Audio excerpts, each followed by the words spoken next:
Una po sa lahat, ang membership contribution po ng OWA ay $25 since 1982 po. Hindi po na iba ito. Ngayon po, nadagdagan po ang mga benepisyo. So ngayon po, meron po tayong social benefits. Una po sa lahat. Sa mga miyembro po ng OWA, meron pong accidental death and natural death coverage. Accidental death in the amount of 200,000. Natural death, 100,000. Meron pong burial benefit na 20,000.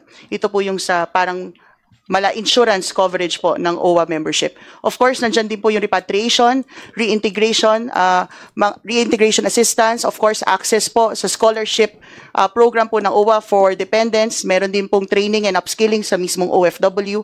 At meron din pong access ang mga miyembro doon po sa mga loans being provided by OWA partners such as the Land Bank.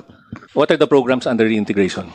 Madam Chair, Your Honor, we have of course the Balik Pinas, Balik Hanap Buhay. This is, yung medyo mabilis po ito na assistance para sa mga bumabalik na OFWs para po magsimula ng maliit na negosyo or dito po, ito po ay in the amount of 20,000 pesos. Meron din pong tulong puso. Ito naman po ay grant, hindi po ito utang para sa grupo ng mga OFWs na meron po silang business plan at nag-comply sa mga requirements po ng OWA. The grant is up to 2 million pesos.